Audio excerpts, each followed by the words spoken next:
This week on Life and Faith. On the one hand, we feel this impulsion to tell our story, to share our story, to bear witness of the mystery that is us and to give it away. And that itself is a deeply risky venture because it makes us so vulnerable. And yet that's also what we respond to when somebody shares their story with me. We have entered into an amusing ourselves to death moment in history.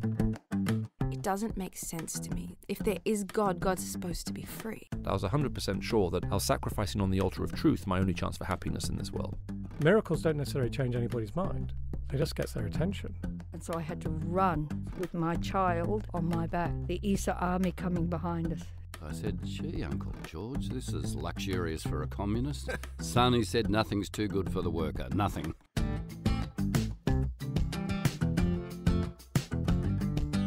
Welcome to Life and Faith from the Centre for Public Christianity. I'm Simon Smart. And I'm Justine Toh. And we've been thinking a lot about the idea of memoir, of biography, and what it means to tell your life story. Yeah, I've been thinking about this ever since I saw an episode of The Good Place, which is on Netflix. It's a comedy about the afterlife.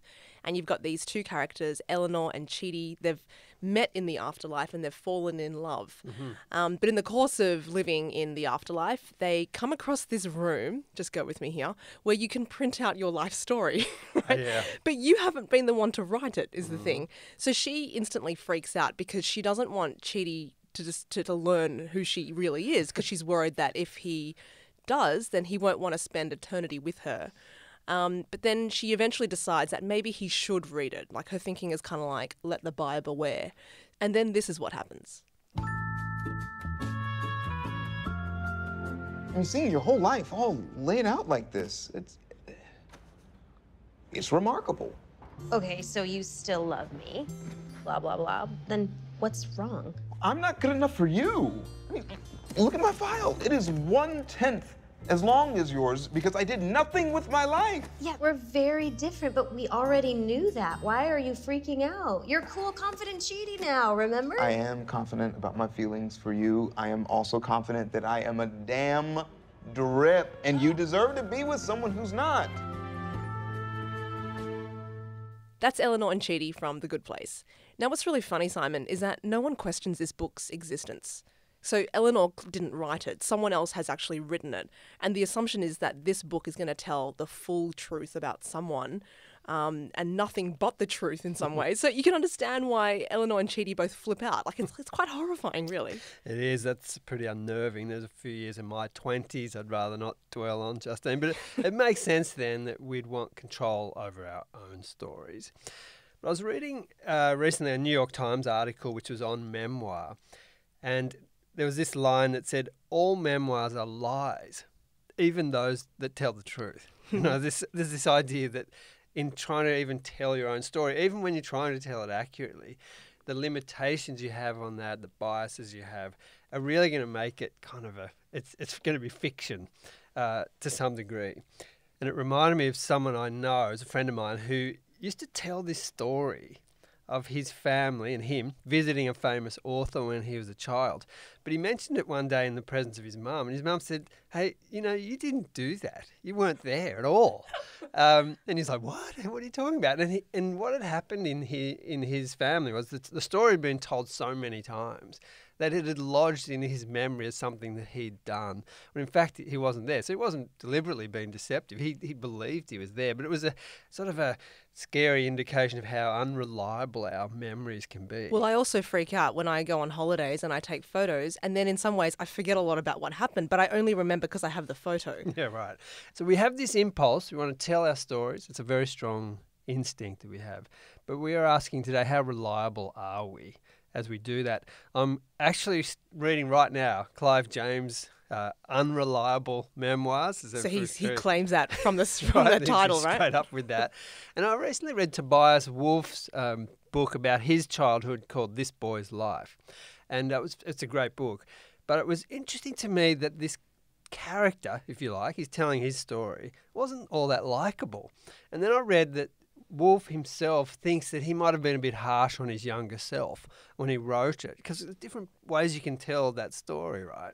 And I suspect we have a tendency as we tell our stories, either to other people or even to ourselves, that we're either overly positive, embellishing everything, or maybe overly negative. Yeah, and I guess that just applies to how we remember ourselves, right? I mean, that doesn't even take into account how we remember other people. I remember Natasha, also familiar to Life and Faith people, surely. Natasha did an interview with actress Anna McGann, who wrote this very raw, intimate memoir about her relationships, including her romantic relationships. And it was her intention to write this completely uncensored version of her own story that told the whole truth as she saw it. But as she worked towards her final draft, her editors encouraged her to approach the people that she'd written about in order to gain their consent for being in this book. To not be sued. No, that's right. Because obviously her account of them makes them as vulnerable as she in telling her own story. So have a listen to what she says happened next. Then came the process of sending different chapters to people that had been written about, and it was fascinating. I had expectations, I suppose, on this is how this person will respond. I know this person. I know what we went through. I know the way I've written about this person. They're going to hate it, or, you know, they'll be fine. They don't really care one way or another. And the reactions were very unpredictable. And so some people very understandably responded with a great amount of fear. Not so much anger, but just I you know, this still hurts for me. This can't be published. I don't want to be written about, or I don't remember this the same way that you remembered this, and that was challenging in many ways. But a real process for me was releasing it, holding these stories very loosely, and going, okay, some of these aren't going to make it in, and I'm actually going to allow this to be an organic editing process. And if it's not meant to be in, even if I love it, kill the darlings, let it go. And so I just charged myself with that if they don't want it published, I will not push this. And so I let quite a few chapters go in that process. And also there are a few that I found that I didn't have the courage to contact the person I'd written about. And so let the chapter go for that reason. It just hurt me too much. But then there were these extraordinary circumstances, some of which eventually didn't even make it in for other reasons, but people that I was deeply afraid of contacting, but did, who read it and came back to me and actually said, this reveals so much to me that I didn't realize about this circumstance and or about you or about us, and it reconciled the relationship in a way that I could never have seen had I not written it down. And so that was incredibly healing in many ways as well, because you all of a sudden have a dialogue with somebody from your past that you never thought you'd open that door into again. That's Anna McGann talking about the process of contacting people she'd written about in her book Metanoia, a memoir of a body born again. Now, that whole chunk that you just heard didn't actually make it into the final edit of our aired episode with Anna, but I'm so glad we got the chance to include it because it really exposes how fraught and maybe unreliable our memories are and the different perceptions people can have about the same event. So in this case, you know, what does it actually mean to tell the truth, the whole truth? Does that even exist? Indeed. And as we were thinking about this, Justine, I recently caught up with James K.A. Smith. He's a professor of philosophy at Calvin College in Grand Rapids, Michigan. And he's the author of numerous books. The latest of these is On the Road with St Augustine, a real-world spirituality for restless hearts.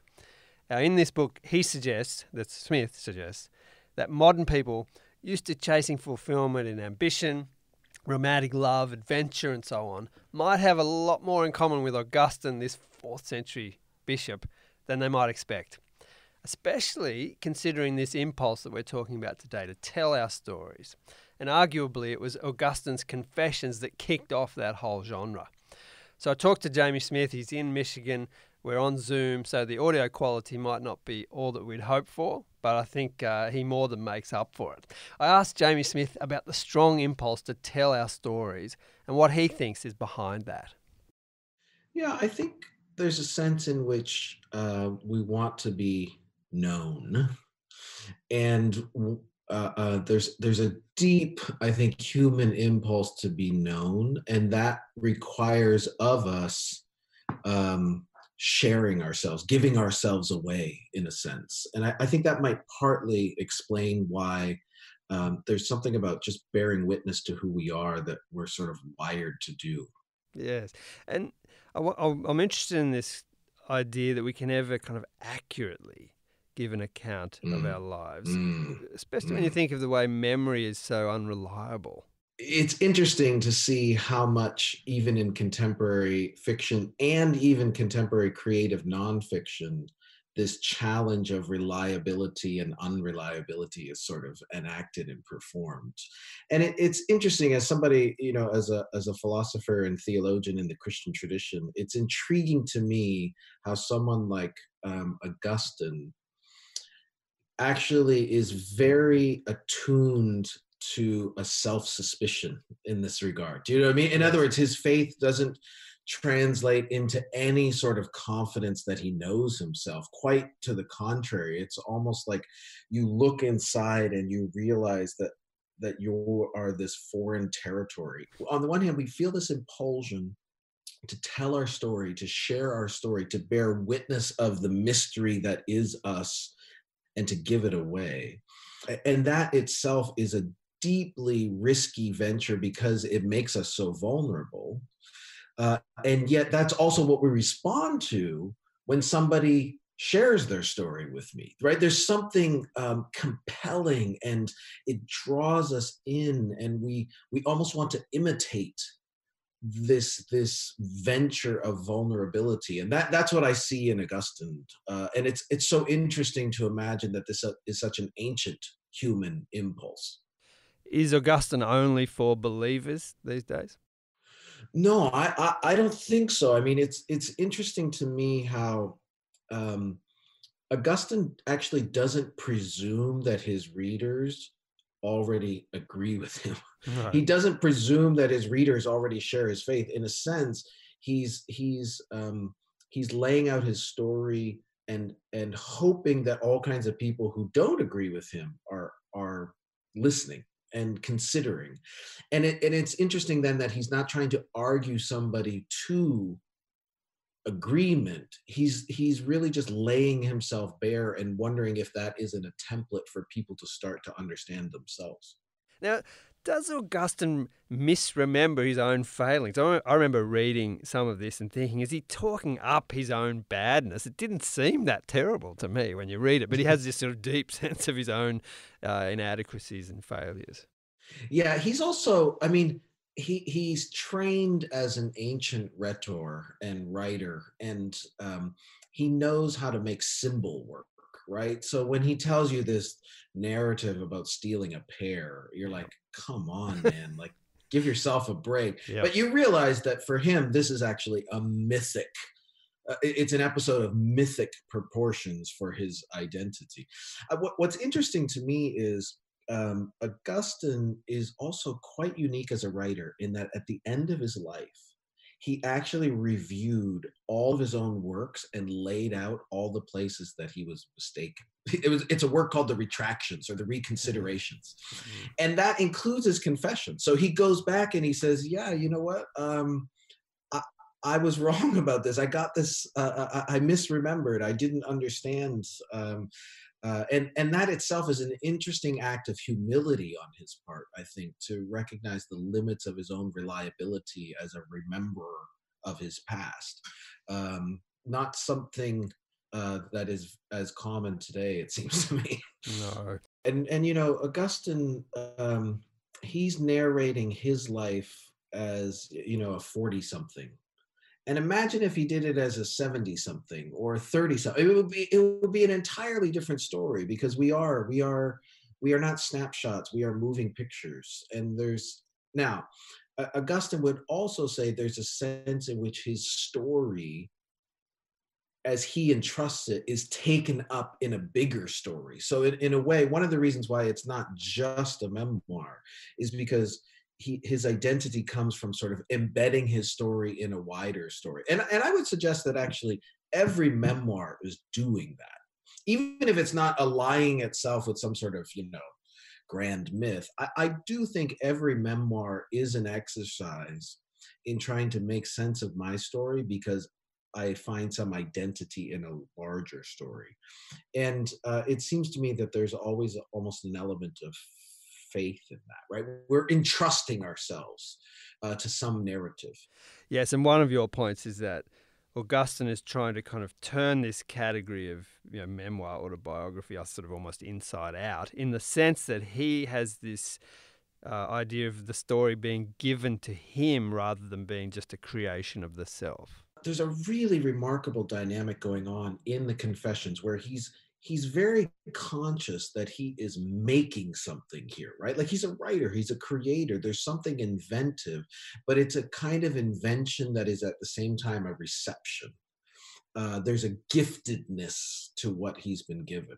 And if that sounds odd to us, or if that sounds like conformity, I would just caution that I think, all of our hunger for an identity today, we often, I think, say, what does it mean to have an identity? I would say all of us receive that identity from some other or others or some community, something outside of ourselves. And in many ways, the quest for identity, even the sort of passion that animates identity politics, it seems to me, is itself an expression of the fact that we want to receive an identity from some wider community, story, whatever it might be. So in that sense, Augustine is enacting and performing something that should sound familiar to us in a way.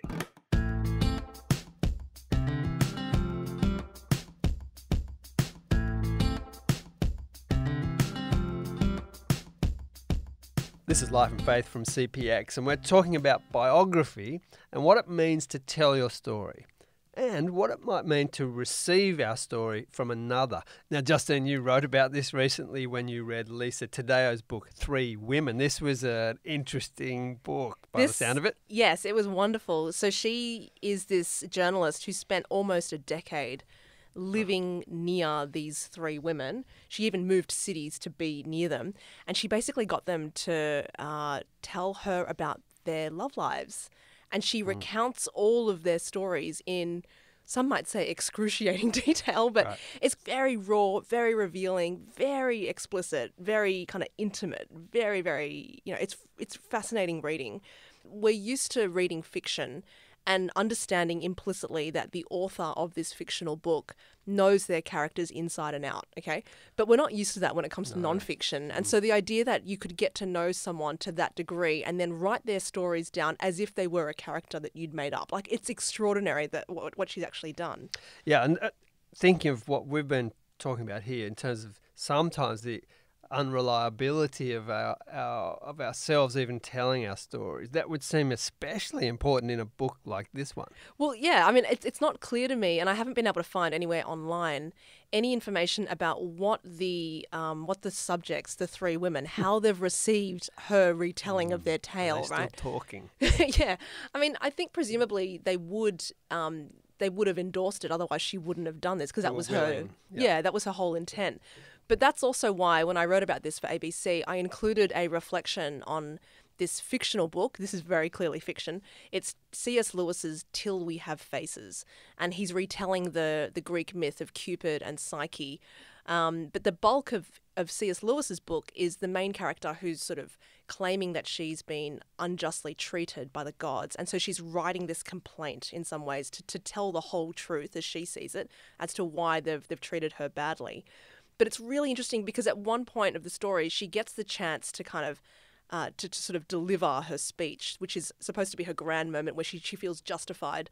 And yet, what actually happens is that it's like she gets to hear herself for the first time. She hears her real voice, and she sees the depths of her self-deception. And she realizes through this that it's only that through the God's intervention that she can actually come to know herself. So there's this quote that I want to read because it really captures this. It says, "When the time comes to you at which you will be forced at last to utter the speech which has lain at the centre of your soul for years, you'll not talk about the joy of words." So she's finally had the chance to sort of like lay it all down, but she's like, oh gosh. Coming back at her. Yeah, that's right. She says, "I saw well why the gods do not speak to us openly, nor let us answer. Till that word can be dug out of us, why should they hear the babble that we think we mean? how can they meet us face to face till we have faces? Of course, that's where the title of the book comes. But that idea, till that word can be dug out of us, that's incredible. It's like, you know, it suggests we are a mystery even to ourselves, and that we need someone else to hold a mirror up to us to actually show us who we are. We've been talking about telling our stories, but all of this, of course, is connected closely to the topic of personal identity. And it really brought to mind an interview I did a few years ago with Brian Rosner. Brian's a fellow of CPX. He's the head of a theological college in Melbourne. And he wrote a book called Known by God. Now, this book, interestingly, was sparked by a time of deep personal crisis. Here's Brian. Back in the mid-90s, I was living in Scotland and teaching at the University of Aberdeen, and was married with 3 children. And my wife left me, and I was on my own with the kids for several years, ended up moving back to Australia and took a job as a school teacher. So some big parts of my life changed quite dramatically, and from my point of view, quite unexpectedly.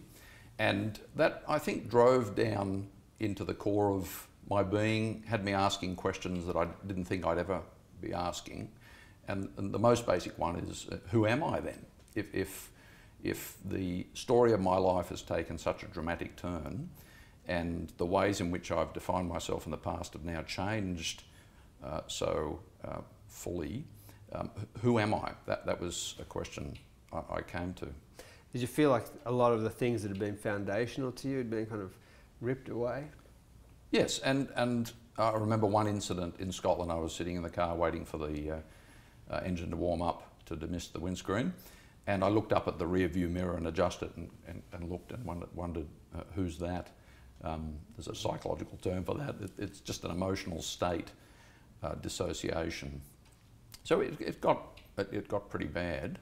What settled me was the way in which even if I didn't know who I was, my closest friends reflected back to me my identity and reassured me, if you like. So Peter and Sheena had me over for meals, Richard took me for walks, and a good friend Frank rang me every Sunday night. And then in an even more profound sense, I came back to the Bible as a Bible scholar, and I noticed a theme that is largely hidden, namely this idea of being known by God, that being known by God gives us a secure and stable identity. So my life is hidden with Christ in God.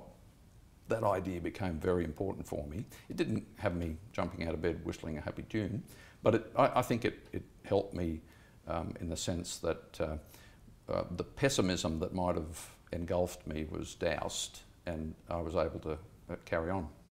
That's Brian Rosner, author of Known by God, talking about how others knew him even at a difficult time in his life where he felt like he didn't know himself anymore. And it's such a powerful, instantly recognisable idea that if you think of the way parents narrate the memories of their children to their children. I had this experience just the other night. We were sitting around after dinner and somehow we got into talking about the kids when they were little. My kids are sort of mid-teens, older teens. And it was really interesting to watch the way they were so fascinated to hear the stories of them as toddlers and young kids, long before they can remember anything. And they loved hearing it. I mean, have you had this experience, Justine? Definitely. I mean, I do this with my kids already. They're only 4 and 5. But there's this smile that comes over their face when I'm starting to remember their younger selves to them. And the smile, I think, just really captures how they understand, even if they can't verbalise this or articulate this, but they understand implicitly that they were known and loved even before they actually could have a sense of what that even means. There's something really, I think, precious and enticing about that idea. So let's have James K.A. Smith and his reflections on St Augustine have the last word on this. And how important is to Augustine the concept of being known by God? That becomes a thing for him, doesn't it, by the end? Yeah, absolutely. And it's just Augustine's own experience that not until he is found in one who is infinite can he make sense of the infinite longing of his finite heart, if that's a fair way to put it. In other words, he discovers something about himself. Maybe we could put it this way. He discovers something about himself that is insatiable. Yep. And instead of running away from that or squelching that or trying to repress that, what he finally realizes is that the insatiability of his longing is actually an imprint of the infinity of the one who made him. And it's finally then the synergy between those two things where he realizes that in giving himself away from God, actually what he gets back is the fullness of being human. Yes. And then if you think of confessions perhaps as a prayer to God, a prayer that's kind of desiring and recognizing that he's fully known by God, might it be that the ultimate audience to whom all of our selves, all of our stories are addressed is in fact, in some mysterious way, God? Is that kind of what might be part of our desire there? Yeah, and I think it might, there could be a sense in which our compulsion to give ourselves away in a story, in a memoir, will actually only ever fully find its hope when we are heard by that audience, right? When we have a sense that we have been seen and known by that audience. Like you could sell 100,000 copies of your memoir and be on the New York Times bestseller list, and yet you could still feel unknown by the one that you are most needing and longing to be known by. And I think living into that, and that will sound puzzling and maybe even concocted for some, unless you've experienced the success of actually having a bunch of people hear your story and still feeling like you're waiting for somebody to hear it. I think living into that space of experience is exactly what Augustine testifies to.